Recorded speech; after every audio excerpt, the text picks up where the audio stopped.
Mixing religion and politics is inevitable. Mixing of religion and politics can be treacherous.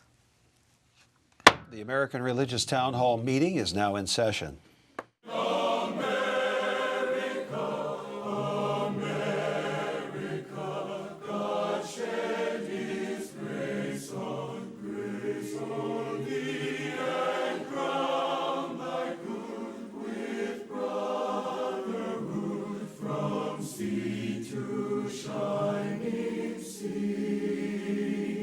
Welcome, friends, to the American Religious Town Hall meeting, where the discussion of religious, political, and social issues is meant to promote the cause of religious freedom and to help us better understand each other.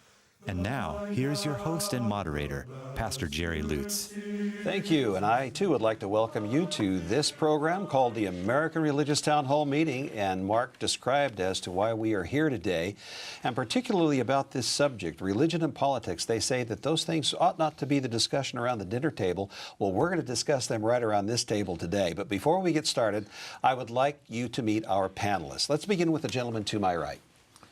My name is Bishop Michael Olson, and I am the Bishop of the Roman Catholic Diocese of Fort Worth, Texas.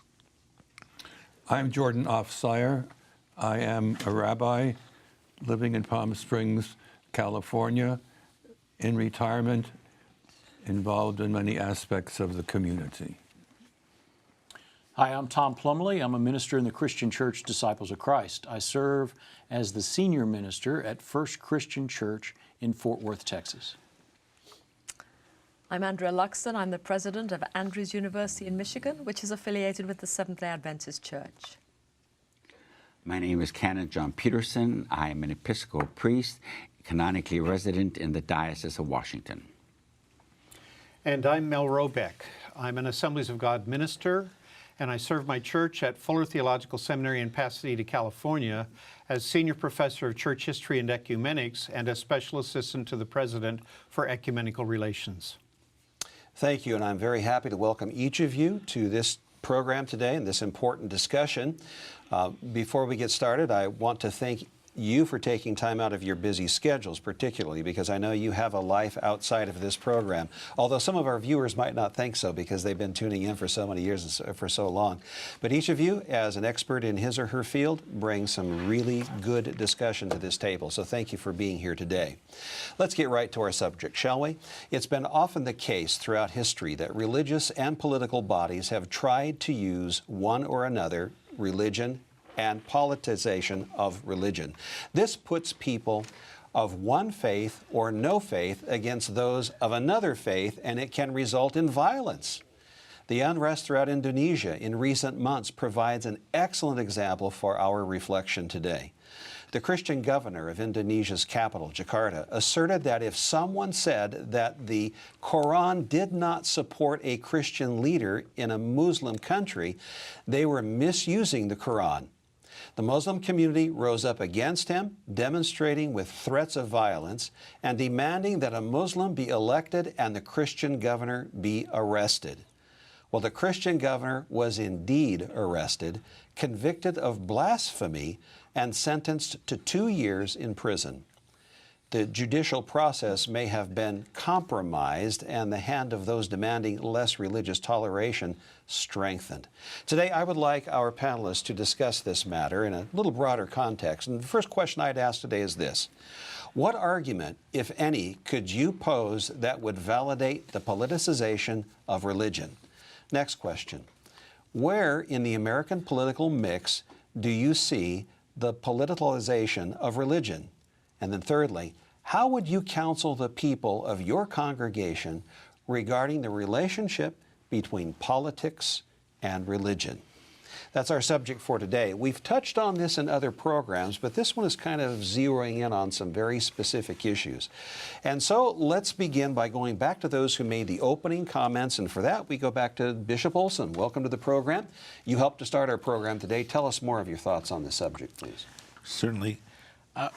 When I understand the mixing of religion and politics as being inevitable, what I mean is that because it involves people and it involves the formation of community, each of these things, both religion and politics, that they're inevitably going to be areas where there are overlap and areas of conflict. And that inevitability, though, needs to be made conscious. In other words, that people need to be open on this and what is the importance of the integrity of the conscience for religious liberty. And if we're not direct and if we're not clear on means to an end, then soon we either have a state that's establishing a religion and dominating minority religious groups, or you have a dominant religious group that is, in a sense, using the state as a vehicle for its own theological agenda. I think the overlap is best approached through the common good, things that we have in common, the integrity of the person, and also the right to religious liberty and the formation of a conscience in the forming of a community. All right, thank you very much. And then across the table, back to Dr. Luxton. Dr. Luxton used the word treacherous in your opening remark, that mixing religion and politics can be treacherous. What do you mean by that? Tell us more. Yeah, I mean, I think even in the example that where we started with, we saw how it can perhaps be treacherous. And in a sense, it's an irony, because if you think about the ideals of both politics and religion, it should be the opposite. Because they both are really out there for the good of the people, to try and improve the lives of people, to add values to a society. You'd think, well, hand in hand, surely they can achieve more. But of course, that's very idealistic. And the sad thing is that if either group misuse the connection, it can be a problem. So in the case of religion, if religion tries to politicize, it really is trying to enforce their personal ideals on another group of individuals, which to me is not what the Bible or religion or the gospel is all about. But that's nevertheless the risk. The risk of the other side is politics using religion as a means of, it's a power issue, isn't it? Because if you have God behind you, then people should follow. And that's also extremely treacherous and risky, because it plays with people's conscience, I think, in a very unfair and unreal way. So I think I would agree with the comments the Bishop made, that really, where's the meeting ground? I think the meeting ground is in where we share interests in social issues, in the care of people. That's where I think the two can combine. But if we move into the area of power and control on either side, then we have a treacherous situation. And that illustrates the struggle of the American experiment in the separation of church and state, trying to keep those apart, one from the Exactly. other. But at the same time, getting along and moving ahead as a society. Let's hear from some of the others. Reverend Plumley, glad to have you back. Your perspective, please. Thank you. I think it's important to remember that religion teaches values, and therefore helps to create the values that undergird whatever society it's a part of, or should. The part of the problem is mixing of different faith communities. There is not one faith. Religion is splintered. Even each of the major religions in the world is splintered, and so for any of them to try to rule the political order with their theological agenda becomes problematic very quickly. But it is simply not true that you can completely divorce one from the other. All right, thank you very much. Dr. Robeck, welcome to the program. Your thoughts, please. Well, as a historian, I have to look back and say we've had a lot of experience with this kind of thing, where church and state have mixed, church and politics have mixed for centuries. And it's been good at some times, but mostly it's not been good. We could also look to the Middle East, and we can find where Islam has dominated and has tried to bring parameters around every other religion. We can look at Sri Lanka, and the same thing can be said about Buddhism. We can look at India, and the current party in power there is a Hindu party, which is attempting very strongly to stop conversions to Christianity and so forth. But I am equally troubled, I think, by the reality that I see a lot of politicians here in the United States that play what I would say religious games. They may not be actively involved in any particular tradition, yet at a time when they're seeking votes, they're after the evangelical vote, or they're after the Pentecostal vote, or they're after the Catholic vote, or they're after the Jewish vote, or whatever, and they will become all things to all people in order to do what they want to do. And I think that's really a misuse, a politicization of religion in a way that's not good. I think it confuses people. Sometimes they trust people because they've said a certain kind of thing, and then when you check their record or you check their past, you find that there's nothing consistent there with what they've said. And I think that's really playing fast and loose with the politicization of religion for selfish causes. We've seen this in the past too. I mean, the politicization of religion is what gave us the Klan. It's what gave us the Nazi Party. It's what's, in a sense, is what's given us certain kinds of leadership in Middle East and Indonesia, and again in India. I would say those are very important places where that happens a lot. All right, thank you. Let's hear from Rabbi Offsire now, please. I'd like us to go back to a certain extent to sources. When one thinks of the situation in the United States, what comes to mind quickly is church and state. And when we speak of mix, so not to mix them, but what the terms that we're using now are religion and politics. Let's go back for a moment to the way the terms have been used in the past, perhaps a little bit easier to appreciate and make judgments. As we look back through history, we surely are concerned about protecting the rights of people of all religious beliefs, which of course wasn't the case for those who came to the United States from other countries and became part of our founders. And so I would rather use the terms here, at least for a few moments, of church and state, religion and politics. Where would anyone be in the United States who would be an advocate for the bringing of those together? We have struggled for decades and even centuries to try to separate church and state, and we've often succeeded and often not. And particularly now, when we are faced with questions of the telling of lies and of fake facts and fake news, let's be a little bit traditional and go back, at least for a few moments, to church and state. And we would like to keep them separate, and we would like to be sure that people of faith and people of religious faith have the opportunity to live full and complete lives in comfort and not in concern. All right, thank you, Rabbi. Canon Peterson, we'd like to hear from you now on this topic, please. Thank you. I think it is fair to say that religion, and in particular I can speak about Christianity, has always been politicized. One only has to look at Jesus and his vision of the kingdom of God.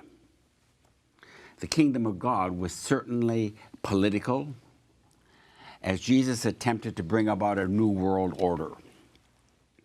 Of course, the political authorities, as well as the religious authorities at that time, did not like what Jesus was saying and doing, and we all know the consequences thereof.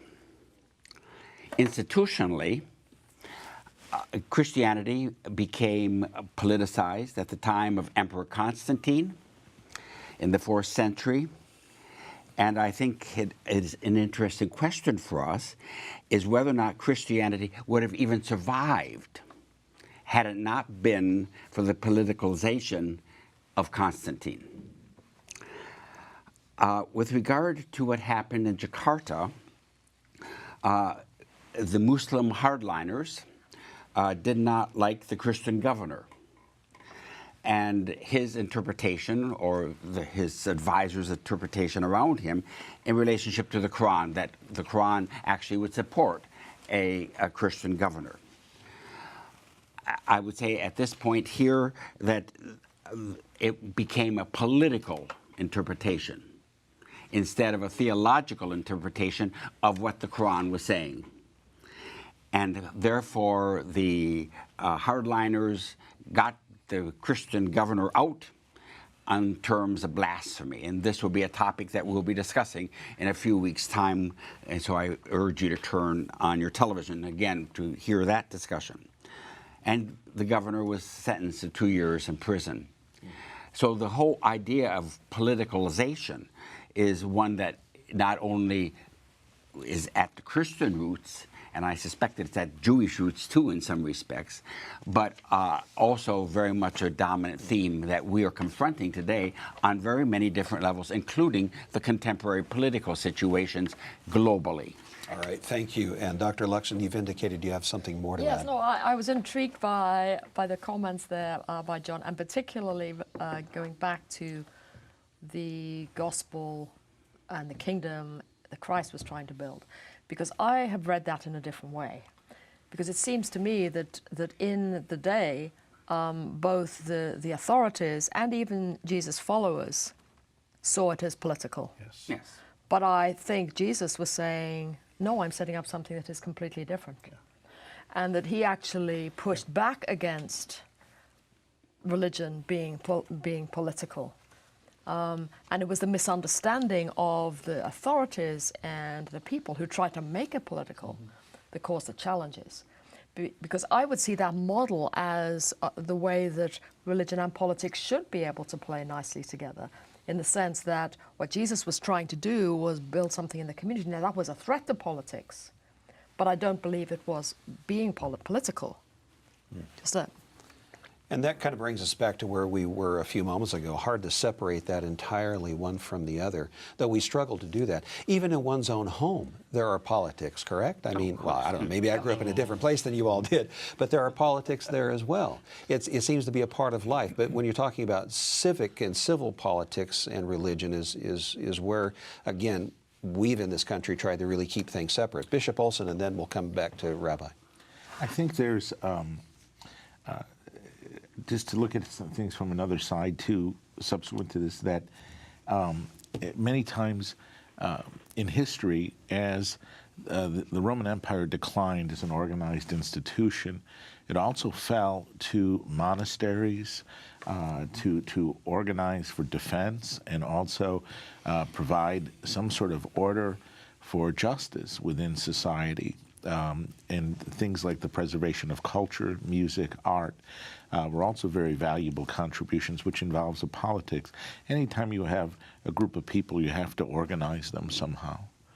And I think otherwise there's no justice. And that implies and/or ends in politics in one form or another. Exactly. And Rabbi, your comments, please. For purposes of, at least of my clarification, I think we need to bring in the term of impositional. Religion, politics, if they are not imposing one upon the other, that's fine, but that is not the reality in much of the world, and it's the ideal reality in the United States. And I think we need to realize this. We are very fortunate here in this country that remains the raison d'être, if you will, of the way government should be, that there is a place for religion, there is a place for politics, and they certainly may interact, but there should not be any imposition of one upon the other. All right, Reverend Plumley. Yeah, I'm bothered by the notion that the church was not originally political.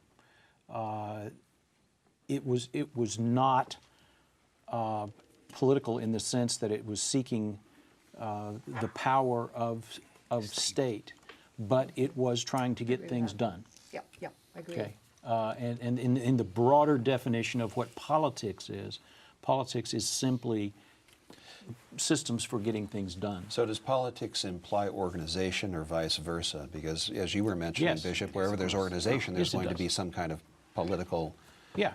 twist to it. And then Along the spectrum of organization. Sure. thank you, Dr. Robeck. You also signaled. Yeah, you I wanted was to say. going to say, I think that politicization of religion only works in a monofaith world, and we don't live in one. No country, to my knowledge, is a monofaith country, even those that try to be. What happens is that, as Rabbi Offsire noted, I think that the majority then comes down on the minority and tends to try to take away their rights. But I think we live in a world where we want everybody to be equal. I'm afraid that has to be the last word for this segment, at least. We'll come back in a few moments. We're going to come back for our summary statements. We'll go around the table and hear from each one. But before we do that, here's an important announcement. Thank you, Pastor Lutz. We hope you are enjoying today's program. If you would like to learn more about the American Religious Town Hall, please visit our website at americanreligious.org. That's americanreligious.org.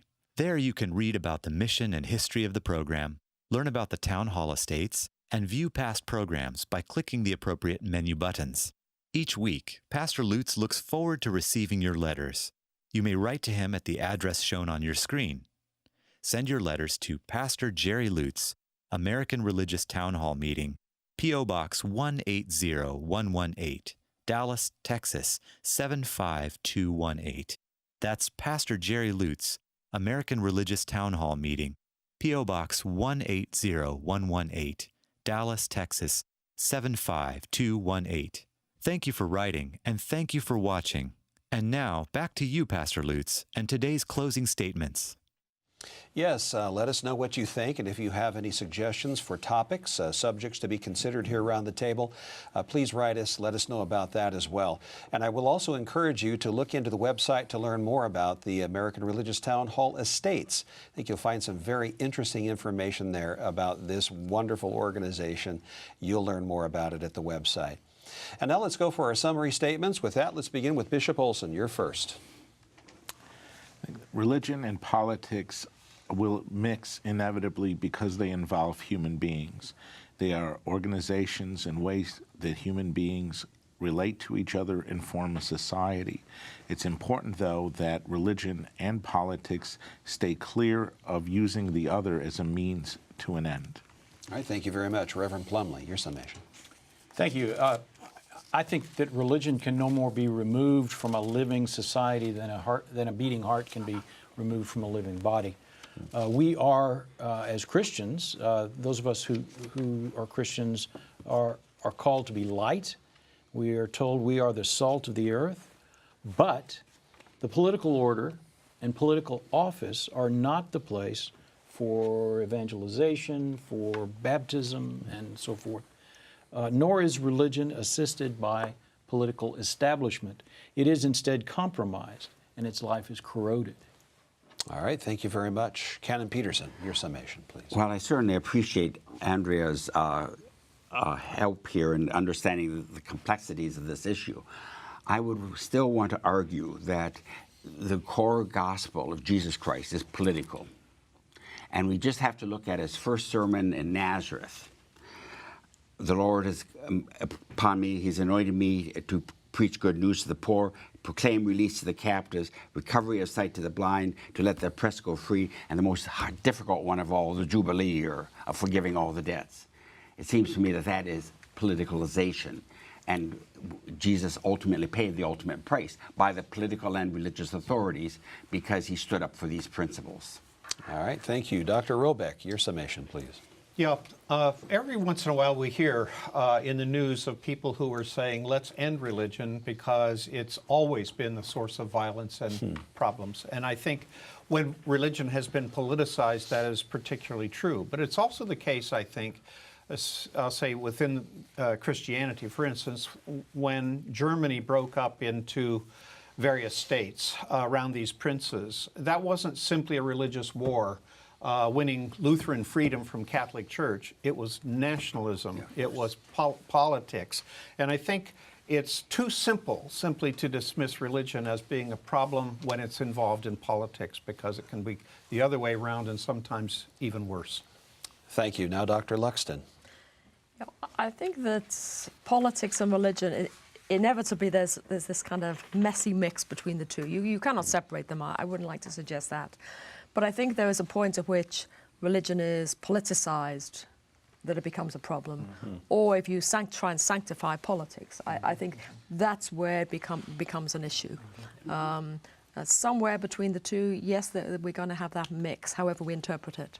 All right, thank you very much. Rabbi Offsire, your summation. Yes, I would like to suggest that what we need to be concerned about here is not only the words, but beyond the words, the intent, religion and state, church and state, and I would like us to go back to the way it was intended to juxtapose, and that is church, religion, and state, and to realize that they need to be able to interact one with the other, but with a good intent for each, not into an impositional relationship. And I think that's really the heart of the issue that we need to think about.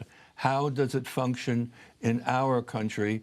We see the example of how terrible that can be in other countries. All right, thank you very much. And see, we prove that you can talk about religion and politics around a table like we have here today. But it's not a round table. And I'll tell you, we might not always agree 100%, but that's the genius of this program, to be able to bring your thoughts, your ideas, perspectives, theology, philosophy, bring it here around the table at the American Religious Town Hall. That's what we're about. And we're very glad that you've tuned in. If you've liked what you've seen, send us a note. Even if you didn't like what you saw, send us a note. We love to hear from you. And again, your suggestions about topics like this or otherwise are greatly appreciated. So we hope that you'll tune in next time. But until then, the Charter of the American Religious Town Hall provides that Roman Catholics, Protestants, Jews, educators, and others may appear on this program and can declare their beliefs without hesitancy, and the rest of the members of the panel will uphold and guarantee that American right to all who will appear, irrespective of race or creed, so that the rest of the world can see that here in America we believe in civil and religious freedom, not only in theory, but in reality. And so now, until next week, at the same time and over this very same channel, the American Religious Town Hall meeting stands adjourned. And may the God of all of us bless all of you.